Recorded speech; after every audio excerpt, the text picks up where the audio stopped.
그러면 윤석열 당선인이 오늘 아침 출근길에 기자들이 오랜만에 윤석열 당선인에게 질문을 했는데 질문을 아주 하나밖에 못한 것 같습니다. 당선인이 다른 때 같으면은 기자들이 질문하면 이렇게 들어가다가 돌아서서 나와서 기자들 앞에 서서 이야기를 했는데 오늘 질문에는 말이죠. 그냥 들어가면서 답변한 것 같은데 한번 들어볼까요? 검수완박법 국회 본회의 통과 가능성이 있는데요. 우리 당에서 알아서 할 거고, 그리고 이제 인수위에서 여러 가지 발표들을 많이 할 테니까 거기에 좀 관심을 가져주십시오. 네, 기자들 쪽으로 돌아서지 않고 그건 당에서 알아서 하는 거고 인수위에서 오늘 발표할 게 많으니까 관심 좀 가져주십시오. 짤막하게 이렇게 이야기하고 들어갔는데 말이죠. 배현진 당선인 대변인은 보다 구체적으로 이야기를 했을 것 같은데 한번 들어볼까요? 여의도 정치권이 해야 할 몫이 있고 며칠 뒤면 이제 대통령으로 취임해야 하는 당선인이 말씀드려야 할 몫이 있기 때문에 계속해서 지켜보며 국민들의 말씀을 경청하겠다고 이제껏 말씀을 올려왔는데요. 이 검수완박 법안에 관해서 혹시 우리 민생에 직접적인 영향 이런 것들에 대한 많은 심도 깊은 논의와 함께 형사사법체계 개편이 이루어져야 한다는 여론도 풍부하게 조성되고 있는 것으로 알고 있는데 이 지점은 당선인이 아니라 여의도 정치권에서 조금 더 서두르지 말고 심도 있게 논의해서 국민들께서 원하시는 답변을 도출해내야 한다고 생각을 합니다. 조금 더 심도 있게 서두르지 말고 그런데 당선인의 생각은 분명히 이해할 수 있는데 현재 국회 상황, 민주당의 생각도 너무나 분명하기 때문에 저거는 민주당이 들어줄 리 없는 그러나 당선인의 생각은 이렇다라고 이야기를 하는 거예요. 그러면 당선인의 생각이 현실적으로는 반영되기는 대단히 어려운 상황 아닙니까? 네, 그렇습니다. 물리적으로는 이제 시간도 없고요. 네. 아까 조금 전에 양당 원내대표 말씀 들어봤지만 박홍근 민주당 원내대표 얘기에 따르면 이번 주 안에는 어떻게든 처리하겠다는 의지를 다시 한번 강하게 한 거 아니겠습니까? 그러면 법안이 처리가 되고 나서도 대통령 취임까지는 한 10일이라는 공백기가 있고 다음 주 국무회의에서 문재인 대통령의 마지막 국무회의에서 이 법안이 통과가 확정이 될 가능성이 많기 때문에 그러면 지금으로서는 당선인 쪽에서는 할 수 있는 일이 없다라는 게 정답인 것 같습니다. 그거 예. 말고는 뭐 상황 변화가 없을 테니까요. 그러면 인수위원회 취재하고 있는 SBS 취재기자를 연결해서 말이죠. 오늘 당선인이 왜 이런 이야기를 했는지 앞으로 당선인은 어떤 식으로 대응할 것인지 이런 내용들을 좀 알아보도록 하겠습니다.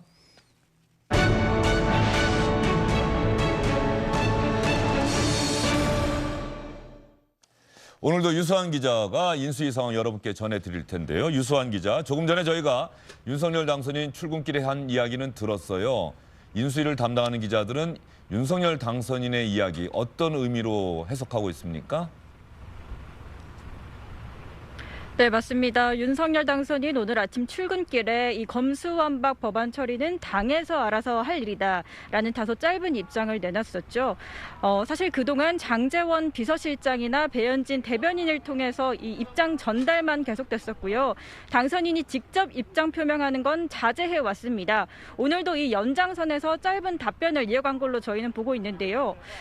사실 윤 당선인이 입법 과정에 개입을 하고 있다는 이런 이미지 또 해석의 여지를 주지 않기 위해서 거리를 두는 걸로 보입니다. 다만 이제 배현진 당선인 측은요. 법안이 본회의를 통과할 경우 문재인 대통령에게 거부권 행사를 요청할 것이냐라는 질문에서 앞으로 계획을 말하기는 어렵지만 지금까지 가져온 생각과는 변함이 없다라면서 윤 당선인의 어떤 우회적 비판 입장을 견지하고 있음을 전했습니다. 예, 윤석열 당선인은 어쨌든 지금 민주당이 주도하고 있는 검수완박 법안에 대해서는 반대한다. 이게 명시적으로 안 나왔단 말이에요. 비서실장이 대신 검수완박은 부패 완판이라는 당선인의 생각엔 변함이 없다. 이렇게 전한 것 아니겠습니까? 어쨌든 윤석열 당선인은 검수완박 법안에 반대한다. 이렇게 보면 되는 거죠? 예, 맞습니다. 사실 윤석열 당선인 이미 지난해 3월부터 검수완박은 부패 완판이다라면서 검찰총장직을 던질 때 입장을 밝혔습니다. 그 입장이 지금까지 변함이 없다는 뜻은 이 검수완박 법안에 반대를 하고 있음을 명확히 한 거라고 볼 수 있고요. 앞으로 어떤 방식으로 예를 들어서 문재인 대통령의 어떤 거부권을 요청할 수도 있고요. 앞으로 어떤 행보를 할지 주목이 되는 부분입니다. 예, 윤석열 당선인 측에서 이미 뭐 국민의힘이나 이런 쪽에서는 문재인 대통령의 거부권 행사를 공개적으로 요구하기도 했는데 당선인이 과연 그런 요구를 하게 될지는 좀 지켜봐야 될 것 같고요. 저희가 잠시 후에 한번 이야기를 하려고 했는데 문재인 대통령이 JTBC와의 인터뷰에서 윤석열 당선인의 대통령 집무실 이전 선제 타격 발언 강하게 비판하지 않았습니까? 당선인 측의 반응이 나왔습니까? 네, 맞습니다. 오늘 아침 이 배현진 당선인 대변인이 관련해서 입장을 전달했습니다. 먼저 임기가 보름도 안 남은 대통령이 퇴임 직전인데 헌법 가치를 지키는 그 책무에 집중하길 부탁드린다고 우회적으로 불쾌감을 드러냈습니다. 또 이 용산 집무실 이전 문재인 대통령 개인적으로 마땅치 않다라고 비판을 했지요. 이 부분에 대해서도 이 새 정부가 출범하는데 전직 대통령이 협조를 잘해서 잘 도와줬다고 보여주는 게 어떤 국가 지도자로서의 품격 아니겠냐면서 재차 날을 세웠습니다. 여기에 안철수 인수위원장도 한마디 거들었는데요. 이 다음 정부에 축복을 해주는 게 국민을 존중하는 태도다라고 강조했습니다. 예, 다음 정부를 축복하는 것이 현직 대통령이 할 일 아니냐 이렇게 안철수 인수위원장도 얘기를 했다는 것이고요. 윤석열 당선인 오늘 어떤 일정 소화합니까? 네, 맞습니다. 이런 가운데 윤 당선인은 오늘 외교 행보를 이어가고 있습니다. 아침에는요, 필립 르포르 주한 프랑스 대사를 접견했고요. 오후에는 미국의 보수 싱크탱크 헤리티지 재단의 창립자 에드윈 퓰너 회장을 접견합니다. 또 이어서 클라우스 슈밥 세계경제포럼 회장까지 만나면서 계속 강조해온 이 한미 간 경제 안보 협력을 논의한다고 합니다. 오늘 이 같은 일정 도중에 검수완박에 진행되는 과정에 새로운 입장이 나올지도 주목이 되고 있습니다. 네, 오늘의 인수위 상황 유수환 기자와 함께 살펴봤습니다. 유수환 기자 수고 많으셨어요. 자, 그러면 유수환 기자가 자연스럽게 이야기를 해서 문재인 대통령 이야기로 좀 넘어가 볼까 하는데 말이죠. 이 검찰의 이야기는 좀 여러분께 전해드리고 가야 될 것 같아요. 성혜영 의원. 네. 검찰은 상당히 강하게 반발하고 있는 거죠. 법사위를 통과한 아니든 네. 여야가 물밑에서 협상을 해서 수정한 아니든 네. 이 검수완박 법안은 국민에게 피해가 갈 겁니다.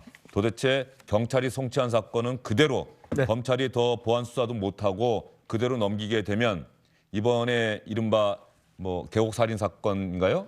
계곡살인 의혹 사건 네. 이런 것 과연 밝혀낼 수 있었겠습니까? 그 피해는 국민이 보는 겁니다라고 주장을 하고 있는데 검찰의 논리 어떤 내용이 핵심입니까? 네, 뭐 검찰은 시종일관 지금 주영진 앵커 말씀하신 것처럼 굉장히 장시간 수사가 필요하고 전문적 수사가 필요한 지금 복합적인 뭐 보험 사기 사건이라든가 뭐 살인 사건 중에서도 장기 미제 사건이라든가 아니면 여러 가지 저희가 주변에서 많이 볼 수 있는 주가 조작 사건을 포함한 금융범죄 사건에 대해서 전문성 있고 정밀한 수사가 이루어지지 않기 때문에 피해는 국민들이 본다. 이 논리를 계속 견지하고 있습니다. 그래서 지금 검찰은 사실 국회 입법권에 관한 사안을 당장 할 수가 없기 때문에 오늘도 대검 차장 주재로 회의를 열고 뭐 이제 헌법재판소에 이른바 권한쟁의 심판을 청구하는 여부를 검토를 하겠다. 그리고 동시에 위헌이라는 부분을 계속 검찰 쪽에서는 강조를 하고 있습니다. 이제 헌법에 검사라는 이제 직책과 기구가 법률 기구가 들어가 있고 사법 정의를 에둘러서 표현한 헌법 구절들이 있는데 이 부분에서 국민의 피해가 가기 때문에 문제가 있는 것이다라는 반발을 계속하고 있지만 당장 검찰은 지금 총장이 부재 상태 아니겠습니까? 김모수 총장이 사표를 던졌기 때문에 이 법안에 반발해서 지금 지도부가 약간 분산이 돼 있는 이런 상황에서 뭐 얼마나 반발할지 이거는 좀 더 두고 봐야 되겠지만 물리적인 검찰의 액션 또한 저희가 어느 정도 강도로 나올지 뭐 검찰이 과거에 보면 검찰에 불리한 법안이 국회에서 이루어지거나 이럴 때 보면 뭐 물론 과거의 일이긴 하지만 검찰의 수사권을 활용해서 압박을 한 사례도 있기 때문에 조금 더 변화하는 상황을 지켜봐야 될 것 같습니다. 예. 이정수 서울중앙지검장은 검찰이라는 축이 미흡하다고 해서 이 축을 약화시키면 사법정의가 흔들리게 되고 그것은 국민의 피해로 돌아갑니다. 국회의원 여러분, 국민의 뜻을 잘 살펴봐 주시기를 간곡히 부탁드립니다. 자, 그러면 박성진 대검찰청 차장 검사가 오늘 국민에게 국회에 호소한 내용도 한번 들어보도록 하겠습니다. 국민의 생명과 신체에 직결되는 법안을 관계기관의 의견 수렴이나 공청회 등 충분한 논의도 없이 미리 결론을 내려놓고 하루아침에 다수결로 강행 통과시킨 것은 절차상으로도 심각한 위헌 소지가 있습니다. 국회의장님께서는 이 법안의 본회의 상정을 제거하여 주시길 간곡히 요청드립니다. 아울러 국민을 대표하는 헌법기관의 의원님들께서는 이 법안 자체의 위헌성뿐만 아니라 헌법과 국회법에 정한 절차 위반 문제, 국민적 공감대 부재 등 문제점을 다시 살피셔서 심사숙고하여 결정해 주실 것을 호소드립니다. 검찰의 이런 호소에 재심 전문 변호사, 가난하고 힘없는 사람들, 억울하게 범죄인으로 규정됐던 사람들의 그 억울함을 풀어준 박준영 변호사 있지 않습니까? 공청회도 한 번 열지 않고 법을 뚝딱 만든다는 게 말이 되나요? 헛웃음만 나오다가 분노하게 됩니다. 정의당 의원들의 정의가 무엇인지 똑똑히 지켜볼 것입니다. 지금은 검찰의 절박함에 손을 잡을 수밖에 없습니다. 이게 옳다는 걸 확신합니다. 어쨌든 뭐 민주당이 왜 이 법안을 통과시키려 하는지도 또 이해하실 겁니다. 반대하시는 분들도. 또 국민의힘에서는 이 법안을 반대하면서 왜 박병석 의장 중재안에 또 합의를 했는지 그 부분도 이해하시는 분도 있으실 거고 이해를 못하시는 분도 있는데, 다만 여기서 다시 한번 확인되는 우리나라 입법부의 현 위치, 모습은 이런 국민의 실생활에 중대한 영향을 미치는 이런 법 개정을 어쨌든 간에 공청회, 이해관계자들 다 모아놓고 6개월, 1년, 2년, 뭐 다른 나라 같은 경우는 뭐 5년, 10년도 가지 않습니까? 왜 이런 모습을 우리나라 정치권에서는 보지 못하고, 대선 전까지는 이 얘기, 뭐 대선 공약 차원에서 검찰개혁 해야 됩니다라고 하는 이야기는 나왔었습니다만, 대선에서 패배하고 나서 민주당이 갑자기 이걸 들고 나온 이유, 이건 대단히 정치적인 목적이 있다라고 하는 것은 많은 사람들이 이해하실 것이고요. 그런데 어쨌든 민주당이 다수 의석이다 보니까 이 법안은 현실적으로 통과될 가능성이 점점 커지고 있고, 그러면 이 법안이 통과된 이후에 과연 어떠한 일들이 일어나게 될지, 이런 부분들 뭐 국민이 지켜보는데, 만약에 피해가 일어난다면, 법조인들이 우려하는 대로 피해가 일어난다면 그 피해는 국민의 몫이 된다는 것. 국회의원들의 몫이 되는 건 아니죠. 국회의원들은 자기들 범죄, 공직자 범죄 이런 것들은 뺐지 않습니까? 선거사범도 사실상 뺀 거죠. 이번 지방선거사범만 올해 말까지 하는 거고 내년부터는 경찰이 하게 되는 거니까 말이죠. 이걸 어떻게 봐야 되느냐? 그러면 2년 뒤에 만에 하나 국민의힘이 다수당이 된다고 한다면 국민의힘이 그때 가서 그러면 검수완부라고 해야 됩니까? 검찰 수사권 뭐 완전 부활 뭐 이런 법안을 또 뚝딱 만들어서 통과시키면 되는 건지. 그런 일이 자꾸 반복되면은 국가의 지속성, 연속성, 안정성에 상당히 위해가 간다, 불편해진다, 어려워진다 그렇게 표현할 수밖에 없고요. 저는 이 법안 처리 과정을 보면서 결국에는 그러질 않길 바랬지만 민주당 의원들이 자신들을 향한 수사를 못하게 하는 것을 이번에 최고의 목표로 삼은 것이 아니냐라고 의심할 수밖에 없습니다. 무소속의 양향자 의원이 얘기를 했죠. 민주당의 이 법안을 처리하는 분이 나한테 얘기를 한 것이 뭐냐면, 이 법안 우리 처리하지 않으면 우리 민주당 의원 20명이 감옥 갈 것 같아. 그러니까 무조건 이 법안 처리해야 돼 라고 얘기를 했고, 똑같이 참여연대 소속 변호사도 그러한 증언을 하지 않았습니까? 장선주 교수 말씀하신데 말이죠. 윤석열 당선인 측에서 이 검수완박 법안에 대한 국민투표를 제안했다는 이야기가 또 들어오고 있네요. 예, 정말 긴박하게 돌아가고 있는 것 같은데 말이죠. 네, 장 교수님. 그러한 점들에서 우리가 여러 군데 증언에 확인을 해보면 민주당이 이 부분이 검찰개혁이라든지 형사소송법을 보다 더 국민들에게 돌려드리는, 국민에게 이익이 되는 방향으로 개정을 하겠다는 것이 아니라 본인들을 향한 수사를 못하게 이 부분을 급작스럽게 밀어붙인다라고 저희가 판단해 볼 수밖에 없어요. 제발 이러지 않았으면 좋겠습니다. 지금이라도 민주당 의원들께서 민주주의가 뭔지, 의회 민주주의가 뭔지, 선진화법의 근본 취지가 뭔지 다시 한번 깨달으시라라고 말씀을 드리고요. 국민이 무섭지 않습니까? 국민들이 이거 다 보고 계십니다. 그래서 여태까지 법안 강행 처리해가지고 그런 것들이 쌓여서 결국엔 정권 잃었잖아요. 그런데 왜 이런 일 또 하십니까? 깨닫지 못하는 정치권에 국민적인 판단과 심판이 다시 있을 거다. 지방선거 곧 있습니다. 민주당은 국민을 두려워해야 된다라고 말씀드립니다. 김상현 전 특보 어떻습니까? 당선인 측에서 국민투표 하자 이렇게 제안을 했는데 말이죠. 저는 저게 이제 또 판단 미스 3가 될 수 있다 이렇게 보는데요. 오늘 왜 김상현 전 특보는 시즌 1, 2, 3 왜 그렇게 생각하십니까? 왜냐하면 국민투표는 그냥 아무렇게나 하는 게 아니죠. 비용도 많이 들고 그 사안이 굉장히 중대한 사안에 대해서 해야 되는 것인데 이런 입법에 관한 모든 것을 하나하나 이견이 있다고 하는 거는 뭐 말도 안 되는 건데 저런 말을 쉽게 했다는 차원에서 보면 좀 약간 그 책임감이 좀 약간 좀 없는 이야기 아닌가 이런 생각이 들고요. 두 번째는 지금 여론조사 결과를 보면은 지금 중재안에 대해서 찬반이 한 8% 정도 차이가 나요. 근데 이것이 8% 높다고 해서 당신들의 지지가 높다라고 지금 착각하시는 것 같아요. 그렇지 않거든요. 왜냐하면 그 42% 반대에는요. 원안을 통과시켜야 되는데 왜 안 통과시키냐라는 반대 의견이 거기 들어가 있습니다. 네. 그렇기 때문에 저는 국민투표를 해도 그 프로를 빼고 32%에서 그 34%가 지금 찬성인데 그 8%에서 만약에 그 강한 민주당 지지층의 표가 이쪽으로 넘어오게 된다면 오히려 국민투표도 유리하지 않을 거다. 그래서 그런 부분도 또 오판이다. 이런 생각이 전 들고요. 그리고 민주주의 말씀을 하셨으니까 저도 한마디만 드리면 민주주의의 가장 대전제는 이겁니다.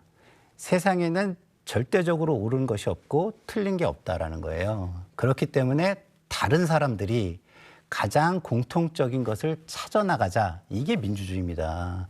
만약에 절대적으로 맞는 게 있고 틀린 게 있다. 이렇게 되는 순간 틀린 건 반동이 되는 거고요. 반동은 척결의 대상이 되는 것입니다. 그게 전제주의죠. 그 전제주의를 하지 말자는 게 민주주의입니다. 그래서 지금 장성철 교수님의 말씀은 굉장히 듣기는 참 좋지만 저는 대전제를 잃었다. 저는 이렇게 말씀을 좀 드리고 싶어요. 이 법이 절대 옳고 절대 그른 법이 아니에요. 그것이 더 좋은 법이냐 덜 좋은 법이냐 이 얘기를 할 수 있고 그것이 국민의 판단을 받게 될 것이다 라는 부분은 분명히 있습니다. 그 책임은 민주당이 져야 될 것입니다. 그렇지만 제가 아까 시즌 1, 시즌 2라고 얘기를 했듯이 시즌 1까지는 저 같은 사람도 강하게 반대를 했지만 네. 시즌 2 부분에서는 의회에서의 협치와 합의 존중이 훨씬 중요한 가치라고 저는 보기 때문에 그걸 지키고 난 다음에 그 다음 1년 반 동안 사개특위가 열리지 않습니까? 그 안에서 단일성의 문제, 동일성의 문제 이런 부분을 여론전을 통해서 해소해가는 것이 더 옳다 이런 말씀을 드리는 겁니다. 예, 저 국민투표 제안이 과연 현실적으로 이루어질 수 있을지 아마 윤석열 당선인 쪽의 학계와 법 쪽에서 많이 그 요청하고 하나의 권고했던 내용은 지방선거 때 이걸 같이 붙이면 어떻겠느냐. 그럼 비용도 덜 들고 다만 그 전제는 이 법안이 국회를 통과하지 않는다는 전제였던 거죠. 그래서 그 지방선거 때 국민투표를 해서 그 결과를 보고 검수완박 법안 찬성표가 더 많으면 뭐 민주당 안대로 통과시키는 것이고 아니면 그 거부권 행사하지 않겠다고 약속을 하고 그런데 이미 박병수 의장 오늘 본회의 열겠다고 얘기를 했다고 합니다. 시청자 여러분. 권성동 원내대표가 그 얘기도 했다고 합니다. 그리고 시각은 현재로서는 오후 5시가 유력하다고 하는데 오늘 본회의를 통과하게 된다고 한다면 저 국민투표 제안이 현실적으로 영향을 미칠 수 있을까 하는 생각이 좀 들어요. 개정안에 대해서 예. 기본적으로 국민투표를 붙일 수가 있는 것이고 그런데 또한 그건 어쨌든 입법 사안이기 때문에 그게 그렇죠. 국민투표를 붙여서 통과된다고 하더라도 뭐 민주당이 다수 의석인 상황에서는 그걸 어떻게 뭐 그러니까 저도 이제 부정적이라는 예. 말씀을 드리는 거예요. 그리고 국민투표 정치적으로 민주당에 부담을 주는 뭐 이런 그렇죠. 예. 기본적으로 국민투표의 요건이 또 헌법 72조에 있지 않습니까? 그 뭐 대통령이 할 수가 있지만 외교, 국방, 통일, 기타 국가 안위에 관한 주요 정책을 국민투표에 붙일 수 있다라는 건데 과연 이것이 어떠한 사항에 해당이 되는지도 좀 판단을 더 해봐야 될 것 같고요. 예. 일단은 정치적인 반박의 하나의 논리로 제안을 한 것 같다라는 좀 생각이 듭니다. 어쨌든 저러한 모습들이 기본적으로 국민의힘과 인수위 측에서 이 사안을 대하는 참 공공함을 표현해 주는 것 같다라고 생각이 듭니다. 예. 검수완박 법안 법사위를 통과했고요. 오늘 새벽에. 그리고 오늘 오후 5시에 박병석 의장은 본회의를 열겠다고 통보를 한 것 같습니다. 그러면 이제 시간은 얼마 남지 않았고요. 윤석열 당선인 측에서 국민투표를 제안했다는 뉴스 속보가 들어와 있습니다만 현실적으로 그게 과연 현실성이 있는 제안인지는 조금 더 따져봐야 될 것 같은데 더 구체적인 내용은 아직까지 들어오지 않고 있고요. 저희가 시간은 얼마 안 남았습니다만 윤석열 당선인에 대해서 문재인 대통령이 JTBC 인터뷰를 통해서 청와대 출입기자들하고 어제 간담회는 30분 했더라고요.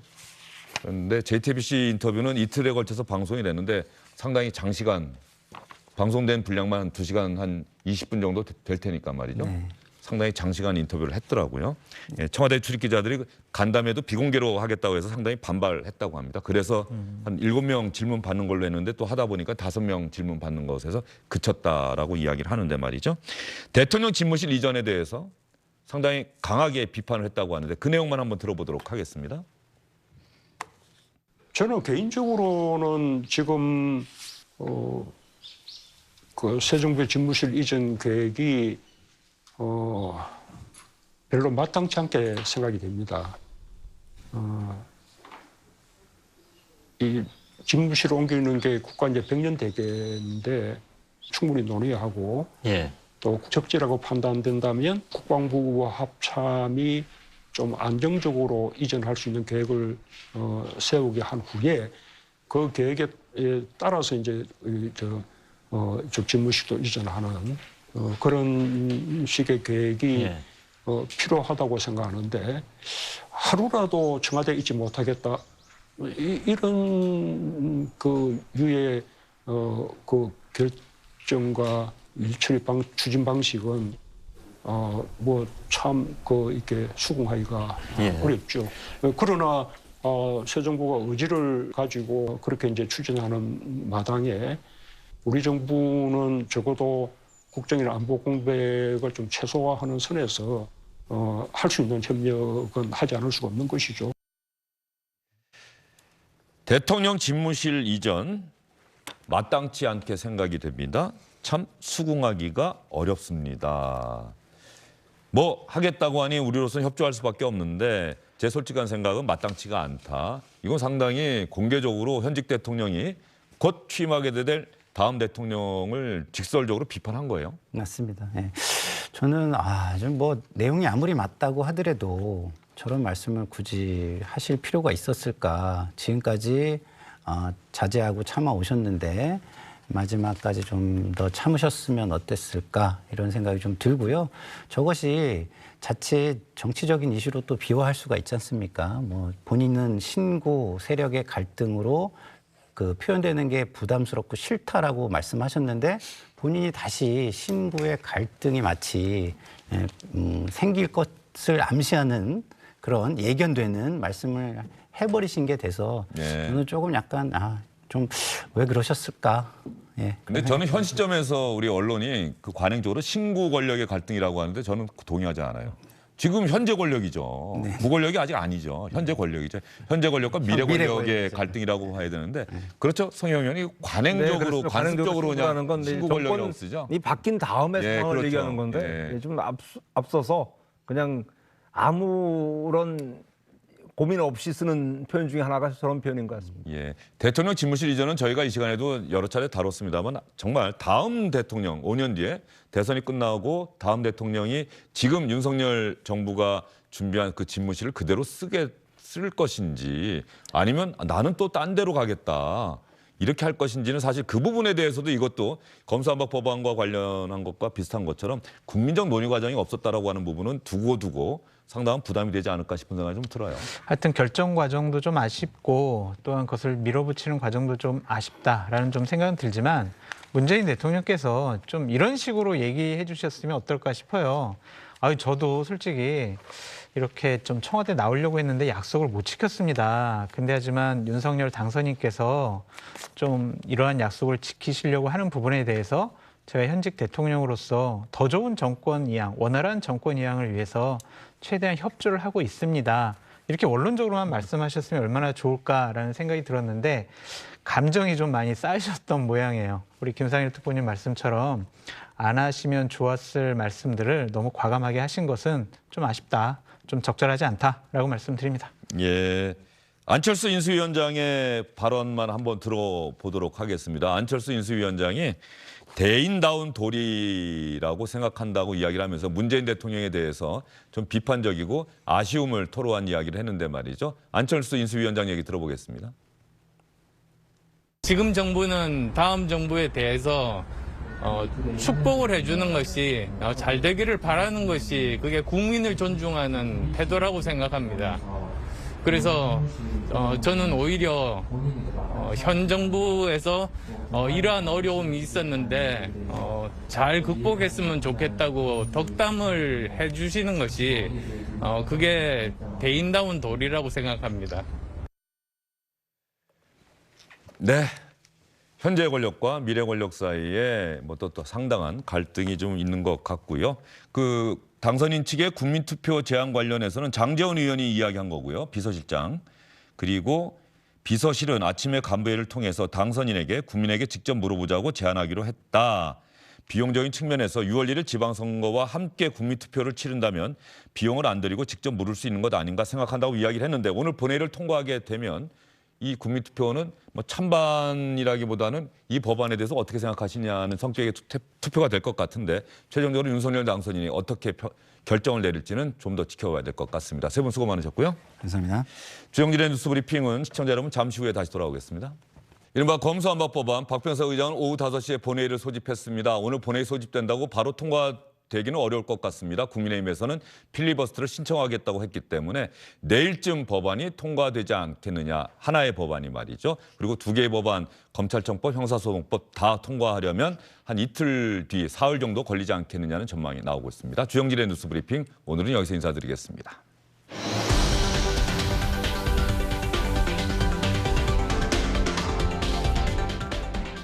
안녕하십니까, 주영진입니다. 더 많은 뉴스와 라이브 이벤트를 보고 싶으시다면 화면 오른쪽을 눌러서 구독해 주시기 바랍니다. 저희 SBS 앱을 다운로드 받으시면 뉴스 속보 알림도 받아보실 수 있습니다. 텔레비전으로도 SBS 뉴스, 유튜브로도 SBS 뉴스 잊지 마시기 바랍니다.